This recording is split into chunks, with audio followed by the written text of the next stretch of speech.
Panther Pedigree fans, we're back for episode 7, and now we're going to meet the rest of Frank Reich's staff. Here we go.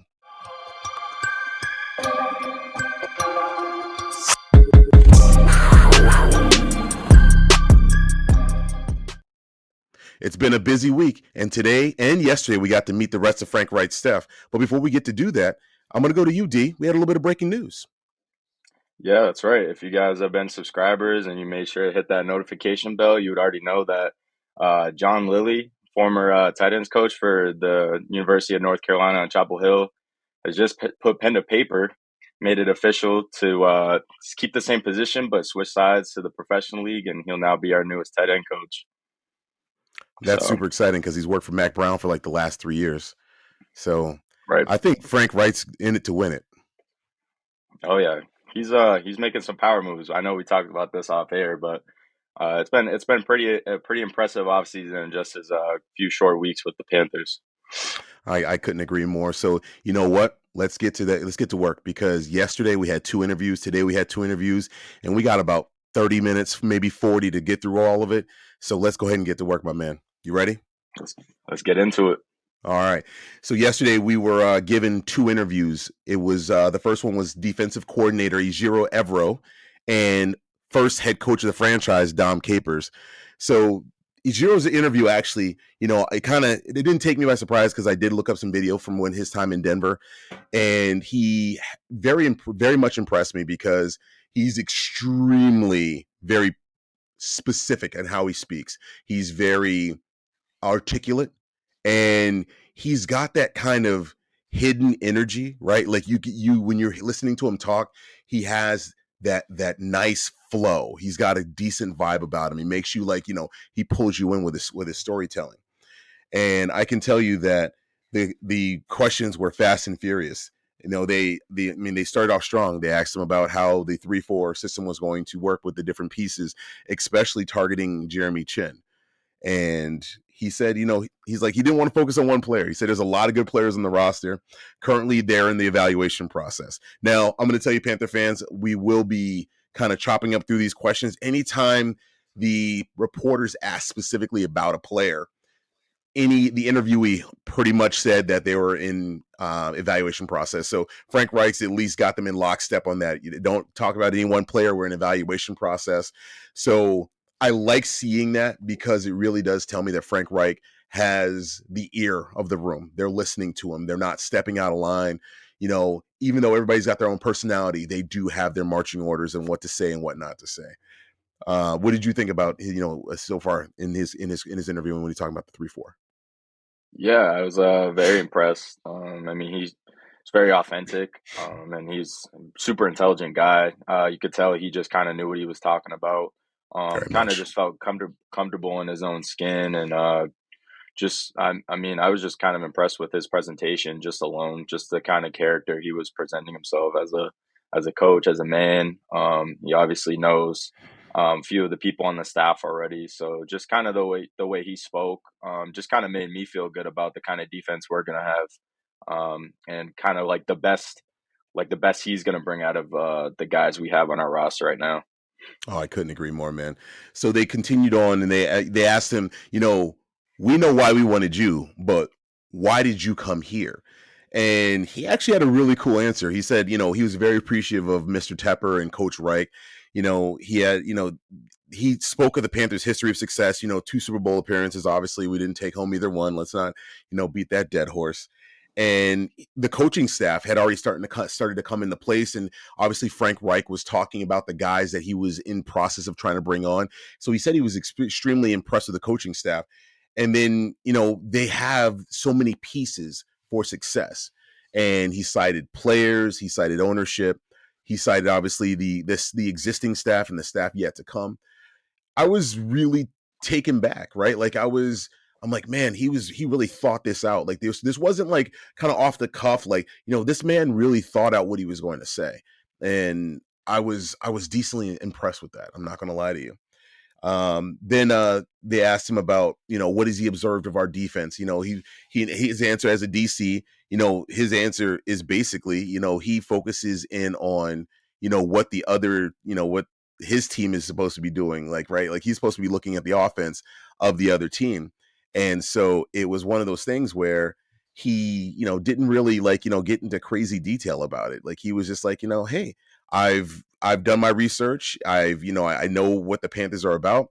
I can tell you that, they've got some, really solid players on defense, and they play really hard. Then he was asked about like, Dom Capers. I mean, because Dom Capers was a very big topic through the pretty much the entirety of the interview. And basically he talked about how, his relationship with Dom. What did you take away from that, D? Yeah, I mean, them working, I know they coached together, going back to Green Bay and Denver. So I think the media knew that they were already like they knew each other really well and they have a history together, coaching together. So, it's kind of interesting and, kind of nice knowing when you have two guys that come in and they already work together. So, just for the media to kind of get to know them and their relationship and where it stemmed from. So it's kind of nice to kind of get to know like their roots and where that all kind of came into life.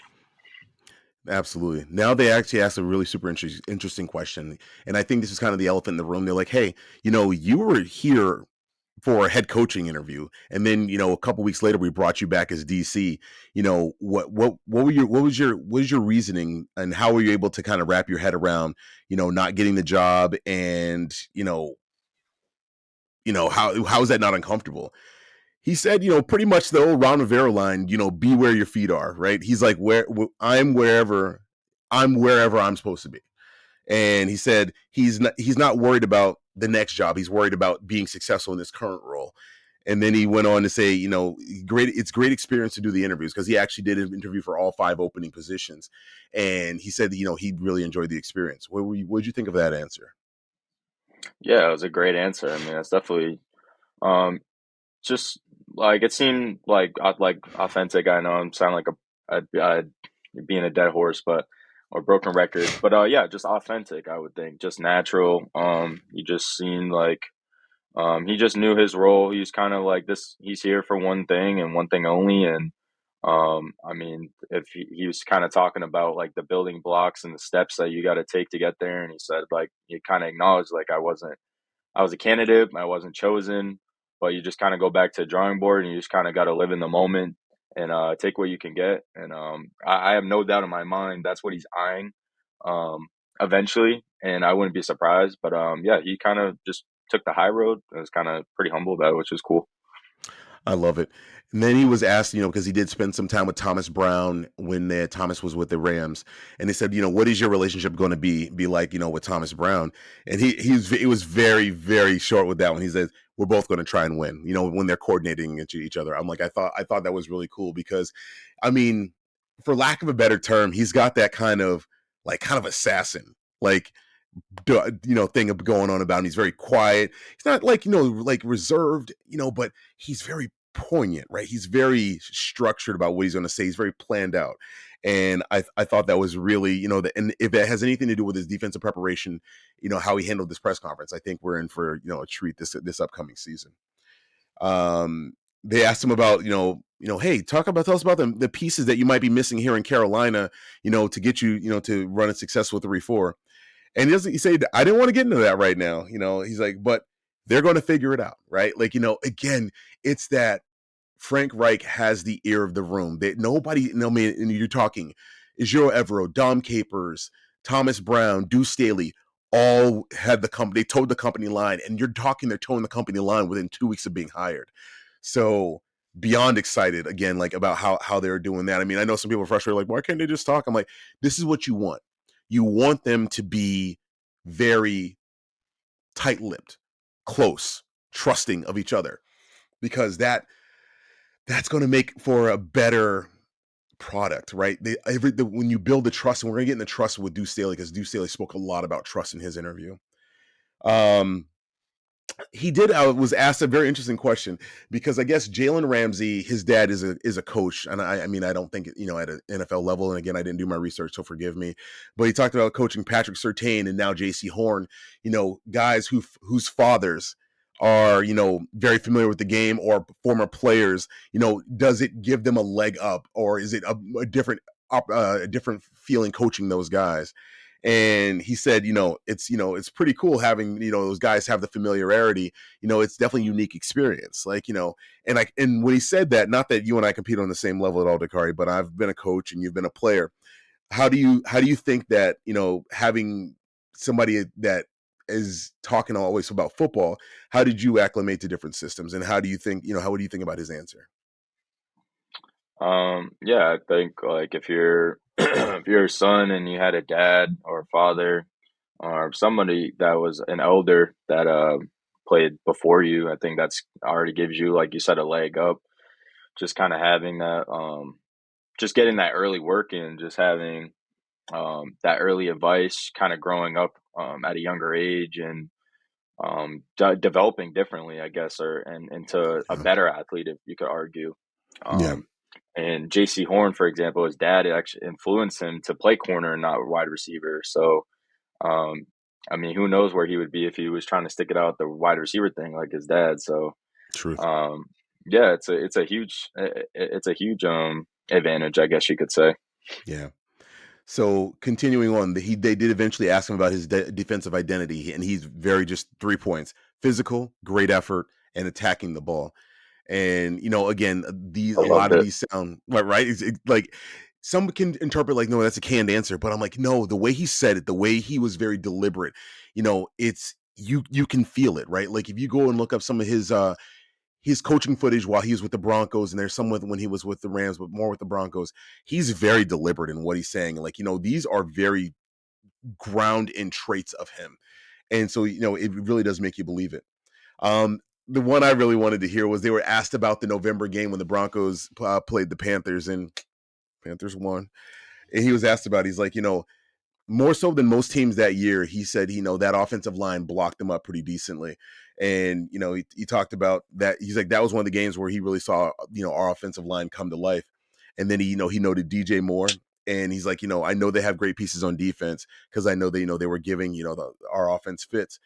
And, he said it was a good experience, right? Like, as he's, realizing that, his time, his endeavor is coming to an end. It was a great experience to be able to say that, I coached in that game, and then now I can bring some of that information, in my interview. And what did you think about that one? Yeah, absolutely. You kind of took the words right out of my mouth. Um, yeah, just having that experience, really, that's a big word. Absolutely. He was asked about Chen's versatility. He was asked about, bringing Shaq back. And he said, the whole, if bringing Shaq back is above his pay grade, but he's like, I'd love to coach the player. Talked about Chen's versatility. He's like, the guy's very talented. He's big. He's fast. He's physical. He's a great tackler. So he's definitely done his homework, on that defense. What do you have with, his comments about the players, or lack thereof comments? I know, yeah, I know he was really big on Jeremy Chin. I know that was the first player there asked. Which is surprising. I mean, I kind of think having Ryan Burns being arguably like the next best player on our team since Yeah. McCaffrey getting traded, they would ask about him first. But the first guy was Jeremy Chin. Um, It's a jack but of all trades, man. He is a jack of all trades. You can put him anywhere. You can line up a linebacker, safety, corner, Yeah, nickel. I mean, he can line up everywhere. So having a guy like that, I mean, Evero, I know he's excited about um, absolutely. coaching a guy like that, coaching a guy up like that. You can move him around. Yeah, it was kind of nice. I mean, you could definitely see. You can just kind of tell, like you already said, he was already doing his homework. He already kind of looked at the tape on these guys and kind of has a Yeah. feeling of. I think he had mentioned something about like where he can improve them. And I think I kind of already have an idea. He's already looking at where he can turn these guys all into Pro Bowlers. The Absolutely. three main guys we've been talking about. And I think I got I got two more questions on this one, and then we'll move right into the next interviewee. But they asked him about the 3-4 base and why. And his answer I thought was very interesting from the standpoint of causing havoc with the offensive line's protections. He specifically said they end up sending 4 rushers, but it's hard to determine where the fourth rusher's coming in when you're really only committing 3 down linemen. And I'm like, well, that's super unique that he decided that he would bring that in. I mean, not that you can't figure that out of the 3-4, but it was like kind of gave a little insight to where he was thinking. He also was asked about his influences, the people that he pulled from, when he was developing his defense and his defensive strategy. He said, Monty Kiffin in Tampa, Vic Fangio when he was in San Francisco, Raheem Morris, and, obviously in LA, Dom Capers, because he worked with Dom Capers. He was actually Dom Capers' assistant in Green Bay when Dom Capers was the DC, Wade Phillips and Brandon Staley, obviously, being in LA and so on and so forth. So I thought that was super interesting. What do you think about him talking about his and the people who inspired him? Oh yeah. That was cool. I mean, you always kind of like to, I mean, especially with the first pressers, you just kind of like to get an idea of like who the guy is. And Absolutely. like I mentioned before, just having somebody on the staff that he's already worked with before. So it's kind of cool just kind of get to know him and kind of see where like everything started from and his connections, and Most definitely. just kind of get a feel of him, see what kind of guy he's like. And yeah, just kind of just really just get to know him just Most definitely. as a Most person, as a definitely. coach. So next up, we had Dom Capers on the podium, and it was like, it was really interesting because there's definitely some nostalgia there, because I actually do remember Dom Capers' first press conference. I mean, it was '95, so I was all of 15 years old, but I was still a very avid Panthers fan, a very rabid Panthers fan. We hadn't even played a game yet, but I was excited. Jacksonville and Carolina were like, places to be. Like the NFL was broadcasting from there all day, both days, before, the week before the game. And, they covered every press conference and so on and so forth. And, he said it was surreal being back in town. He said he had talked to someone a long time ago, and because somebody asked him, like, did you ever see yourself back here? He's like, I talked to somebody a long time ago, and they said, if you're in a business long enough, you end up, coming full circle. So it was actually kind of interesting to see. He had, so if I'm going to be completely honest, because I know, and forgive me, I hope I don't offend anybody, but I'm just waiting till somebody comes up with the Twitter handle Dom Capers toupee, because I had to get that out first. The hair thing was killing me. I mean, I'm a bad person for bringing it up. I get it, but it was distracting. All right, now that I got that off my chest, let me get back to our regular questions. Um, so he was talking about, he asked about his role, about, senior defensive coordinator or senior assistant onto the staff. And he says, to be successful in any role, you really need to work on pleasing the people that you work for. And he said he's going to do as much as he can to help Ejiro and Frank, be successful in their roles. And I thought that was, really indicative of a wise man, right? If you're going to have somebody that in that role on your staff, you have to have somebody that their ego isn't driving them. Their knowledge is driving them, because, you want his experience and his voice, and, you want all of that, and you want that cohesiveness, because you want somebody that Frank Reich can kind of go to, to lean on. And it was like he definitely gave you those kind of Godfather vibes, right? He's like, the old man in the room. It's like, what did you think, D? Yeah, just like you said, just kind of just having outlook that outlook from afar kind of Yeah. perspective that he was Yeah. giving. Um, Absolutely. yeah, Absolutely. He was asked, what still drives him? Why does he do it? And he's like, I was asked back in '95, what I want to do, when I was 7. He's like, still coaching. And he's like, I'm still coaching. He's like, why I do it? Because I'm excited. I love it. I love doing it. Um, it was just interesting. It was interesting to kind of, hear him talk about that. He was asked about, what he saw in Frank back when he was coaching Frank as quarterback, that would make him a great head coach. He said, Frank, even back then, everything was thought out. He's a great decision maker. He's very organized, and he's a tremendous leader. And he was talking about, one of their first meetings, and he said, Frank was super prepared, super organized. Everything was, right there. And it just is indicative of the kind of tremendous leader Frank Reich is. So I thought those are some interesting comments. He was asked about what his senior assistant, does on the day to day. He talked about this as being his sixth senior assistant senior assistant role in the league. And he talked about, he just draws on his 37 years of experience, and that role evolves over the course of the year. So I mean, I can see that. I mean, I can see that, depending on what the team needs, he can respond to that, while you still have Frank doing his day-to-day job. You have the OC and DC doing their job. You're not pulling from them to have that experienced voice to go out to the team in case that you need to respond to something. So you got any feedback on that? Uh, Not too much. I mean, it's kind of cool to have. It's kind of just like you said, we had talked about just kind of a full circle moment. I think it's kind of Yeah. cool. He's the first HC, and then Frank Reich obviously was the first quarterback, and it's kind of crazy like what time does, and it's having Yeah. Frank Reich back as the HC. It's kind of It's flip wild. roles now. Now he's kind of taking a back seat now to Frank Reich as he's taking over. So, I mean, it wasn't much more on that interview. I mean, they had really asked him, like, what it was like being in the area. They asked him about restaurants and so on and so forth. Not gonna lie to you, the day 2 of interviews was my favorite day. The two guys that they interviewed, to me, I after seeing their footage. So you had Duce Staley. He had footage on Hard Knocks of him and Aaron Glenn going back and forth. We talked about that. I was actually going to try to load in the audio, but it wasn't working out.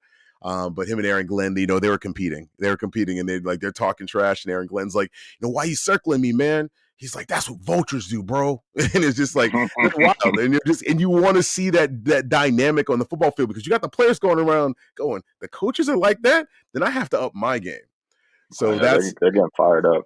yeah, man. And so, but the one, and to me, the interview of the day, or the interview of the 3 days, I actually thought my favorite was Thomas Brown, man.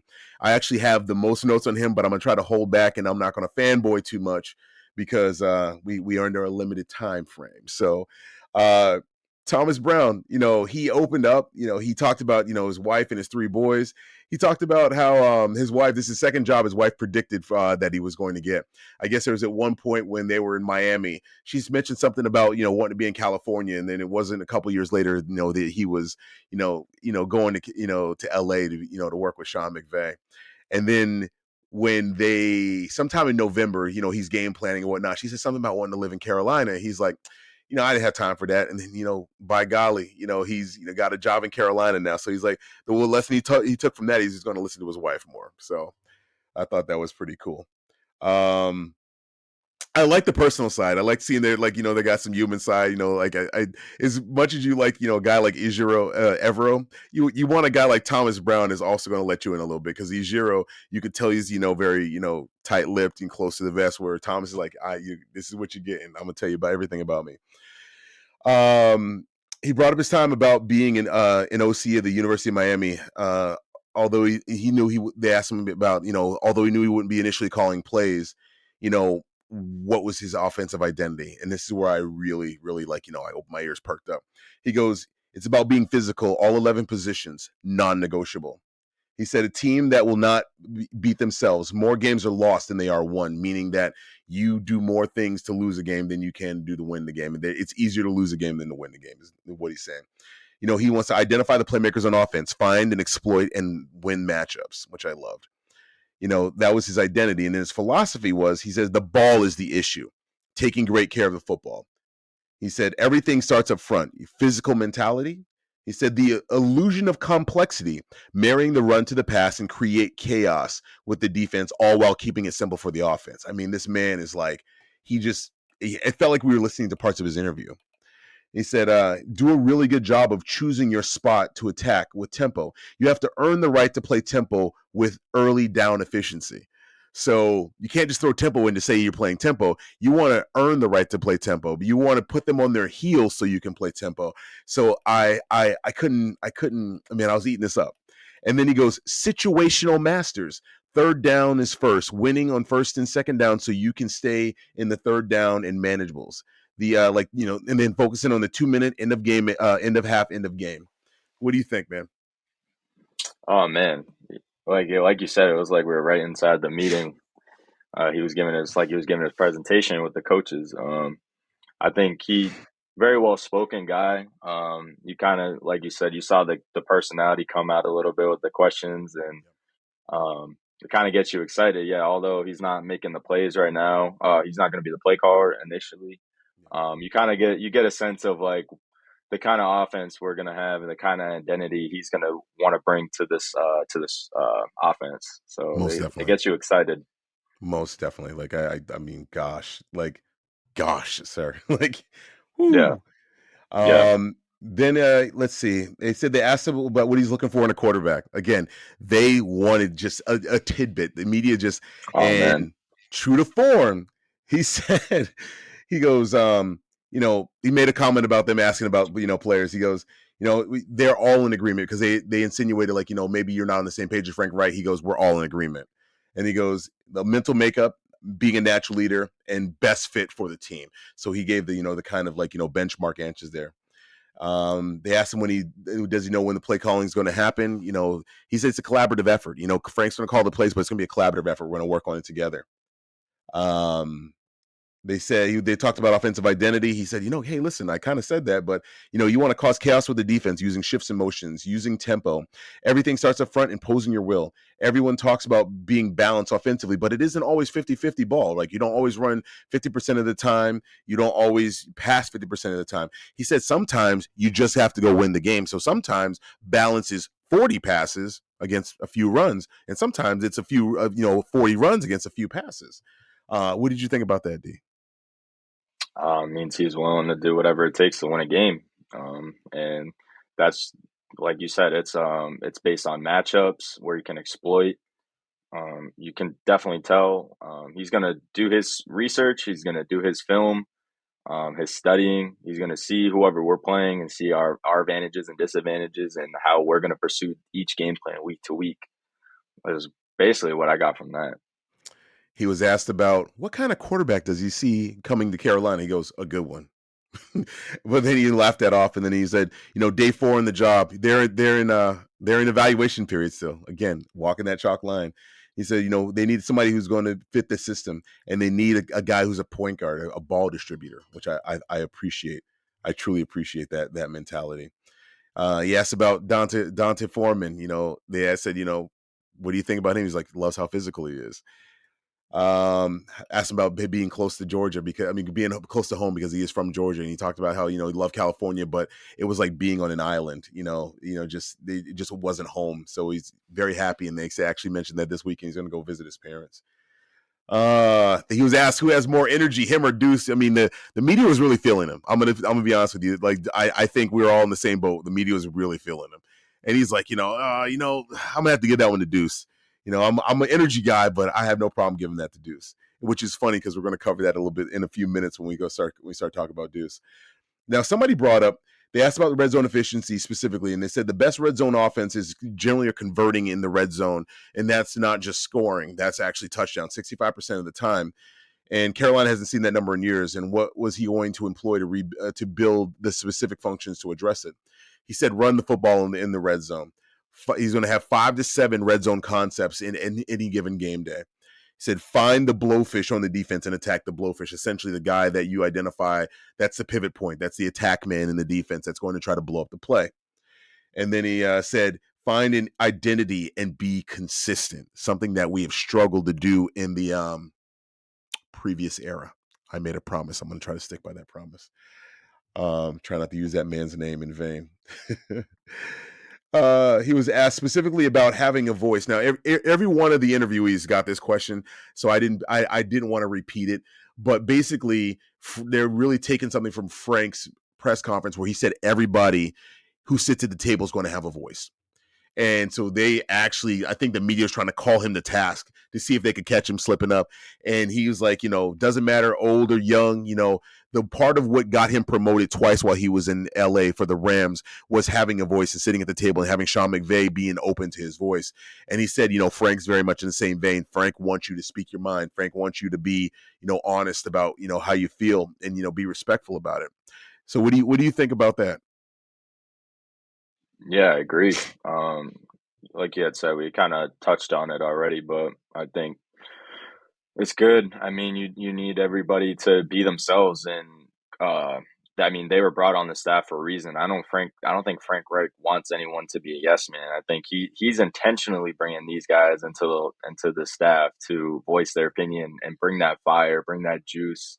You might take him from old head, but he's bringing in guys who are going to bring out the best in these players with their energy and their presence, and they're Factual, not afraid to speak their mind. And factual, I think factual. Frank knows that's the culture. Culture, another big word you guys are going to hear from me.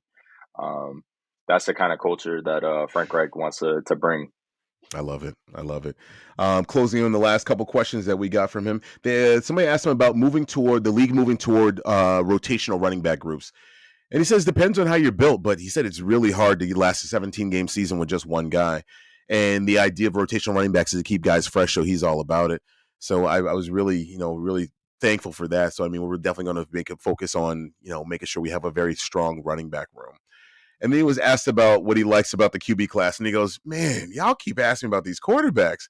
And he says he's taking it one day at a time. So I'm very happy to just that he's got a little bit of humor about him. At one point, somebody must have dropped something, and he goes, "Hey, that's a fumble. We can't be doing that here." And the entire crowd blew up. It was so funny. It was so funny. And then the guy who I thought was going to steal the show, but he had a strong interview. I mean, again, this is not they're making media availability to kind of calm everybody down. Frank's got a staff, now they want to hear from him. So Duce came and he had a calm vibe. Now I think everybody thought we're gonna get the hard knock Duce, and he's gonna come up here and he's gonna be acting a fool, but he was calm. And I think it was the third question in. I think it was Sheena Quick. She was like, "We heard that you had a lot of energy." He's like, "Hey, listen, I can do it on the gridiron. I can't do it all day, but I can do it on the gridiron." And he just had a good humor about himself. Um, Yes, he was asked about the title of assistant head coach, and he said it's kind of different everywhere he's functioned because he carried that title in Philly, he carried it in Detroit, and now he's carrying it here. And it really is, it's a platform to be able to see what the head coach is seeing and to have conversation with the head coach. And, really it's like a grooming process, he's going to have some of the, conversations, with the players and whatnot. But, the function of the job is a teaching position, kind of groom guys to get ready to become head coaches. So he was pretty open about that. They asked him, about being closer to home because one of the things that, drew him is that, his mother lives in Columbia, South Carolina, where he grew up. And he's like, he's just so happy to be back home. He referred to his mother as his rock. And then they said, besides being close to home, what other drew you here? He's like, man, Frank, I love Frank. When you hear Duce talk, he talks a lot about love. He's like, I love this guy, I love that guy. But he loves Frank, and then he's just, he had to reiterate, he was very happy to be close to his mom. Because he was a little tempered down. They did make a comment about his energy. So, and I wrote it down. I'm so glad I did. So he said, we're not in between the lines, are we? He said, I can give it to you all day long. I can't give it to you all day long, but I can give it to you in between the lines. So he's definitely not, he's like, listen, I'm still me. I'm trying to do this for y'all. I'm like, I'm not trying to bring everything here right now. Yeah, it's coming. Yeah, it's coming, man. He was asked about, the time on Hard Knocks, about that interaction with Aaron Glenn that we spoke of earlier. He's like, no, that's all real. Me and AG, we're friends. I love AG, but when I'm out there, I want to mess him up. I want to mess up any plan that he's got. And so he was very honest about that. And they asked him did he have a target that he was already starting to work with? And he's like, I don't know. He's like, we'll see when it comes. He was asked about what Frank would look for in a QB. And he goes, he's like, Frank played the position. Frank knows who he's looking for. He's looking for a leader. Again, they're very, top level questions. So the next piece was they asked me about looking forward to working with Thomas Brown. He said, man, Thomas knocked the interview out of the park. I mean, he was super, super like deliberate in saying this. He said it a couple times. Like, I honestly tipped my hat to him because that man walked in here. He had the PowerPoint on point. He had his presentation on point, and he knocked the interview out of the park. What do you think about that, man? What do you think? And it looks like they got Duce in on the interviews. So, Oh, it's huge. It's huge. And Thomas spoke about he was kind of acknowledging it was nice to kind of be on the outside and come in because normally it's pretty regular for a head coach, I guess, for lack of better terms, to kind of just bring in people they're familiar with. So he was very grateful for the opportunity to kind of come in and not really have that same relationship that some of the other guys do. For him to come in, and man, what a way to come in and like you said, knock it out of the park and like really show these guys like you belong on the staff. absolutely. And just kind of it's like just It's like having a leave great no first doubt. impression. Yeah, like leave Leave no no doubt. doubt. Yeah, Exactly. absolutely, No. absolutely. He was asked about what he likes about the offense and coming to Carolina. He says he said he wasn't going to limit it to just the offense. What he liked about the team is their grit. And he said, he wants to get the players to run through a brick wall with him, but not for him, because he wants to be the first one to run through the wall. And then he wants to show them, then he said, you got to show the players that you love them. So he was like, again, he's the emotional leader. You can already envision Duce being the emotional leader here in Carolina. And I think it's going to be a beautiful, symbiosis. Like, I think it's going to be a self-fulfilling prophecy. I think this team's really going to respond well to that. They was asked about everyone having a voice, the same question everybody else got. He said, words can't describe how Frank believes in everyone having a voice. He stated that Frank's a special person, right? Like, and he said that's like, they said it with like, it's a quality that, you don't always see. Not every head coach wants everybody to have a voice. Sometimes these guys want to be the only one, talking. He definitely left no doubt, right? Leave no doubt that Frank is the kind of guy that just wants everybody to be part of the process. He said, he said, what needs to happen for Carolina to have a quick turnaround like Detroit experienced this year? He goes, hard work, grit, and set the tone every day. And he was like, he stared at the camera and he was just like, set the tone every day. And I'm like, dang, man, Duce is intense right now. You can see the intensity in his demeanor, which I thought was just excellent. I was super happy that he brought that side of him, right? I don't need to see, the craziness. We're going to get enough of that on Panthers Confidential probably, but it was just kind of cool seeing that side of him. He also was asked about Josh McCown because he had an opportunity to coach while Josh McCown had his final year in playing when he was in Philadelphia. And he said, Josh is like a born leader. He's like, you see the way players, he talks to players. He's trying to, help them along. He's like, I actually saw a lot of myself in Josh, my last year's playing. And it was super interesting to see. Like, you could definitely tell he has a big reverence for Josh. That's pretty much all I got on Duce, man. Did you have any additional takeaways on him? Nah, he was definitely a high cat. I was kind of surprised. I don't know. People were like trying to get something out of him. Like it was just a presser. So I don't know. People were kind of expecting him to come in yelling and this and that. Just Like like he's just losing his another. mind. He's like, "Hey, Yeah, look at this!" And he's gonna be like yelling and yeah. banging on. Like, nah, man, the dude. Like, That's, let him save a that's. little bit. I mean, that's just for like the football field. I mean, he's another. Exactly. He wakes up and puts his socks and shoes on just like the rest of us. Like I love it. he's You not gonna come couldn't. in yelling. So just wait No, on it. Like I don't know. it's coming. The media was kind of like I don't They know why wanted they're doing something that, that but they were trying to influence something. I mean, you could tell what it was. It's like, you're not going to get it. He's not going to go nuts on here on the stand in the podium. Frank probably even said, "Hey, man, let's make sure you just taper it down. We'll get you there." And he's like, "Yeah, good. We're good with Frank. We're good, Frank." I can see all that happening, but man, absolutely so we did it in under 40 minutes. So we got through all 4 interviews. I was worried, man, because under my 40. notes had us going a lot longer than that. But what are your impressions with the interviews over the last couple of days? Actually, we're talking 3 days. What are your impressions? I'm loving how I'm loving the guys are coming in, and I'm loving their outlook on Frank Reich and the way they speak about him. Just kind of makes me eager to want to get to know Frank Reich as a coach and a person that much more. Because these guys, you can just see the excitement oozing out of these coaches and like ready to get to work. And there's no egos like we talked about in the last episode, and everyone's just here to win. And I'm definitely a lot more excited and locked in and bought in on Frank Reich, and I'm really trying to get to know him as a person because like I want to see like I kind of want to be in on it too. Like why are these coaches so gravitated towards Reich, and like what does he do to present himself as such a great leader and like just a great role model and all those aspects. So I'm excited to get to know Coach Reich more. It's definitely something special.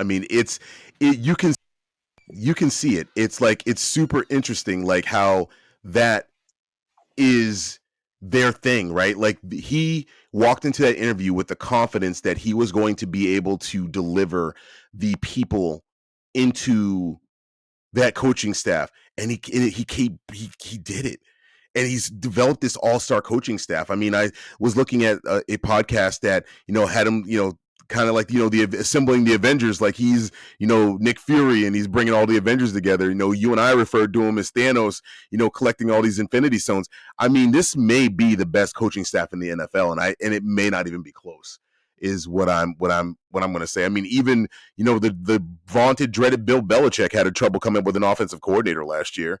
And you got the Panthers right now that are just riches. They're just like killing it right now. So I'm actually really impressed and super excited about what Frank has to come.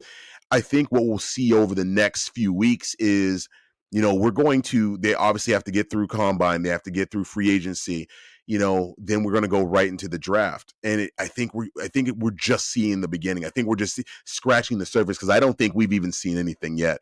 If he has this group nailed down and walking lockstep like it looks like, man, we're in for a special season, dude.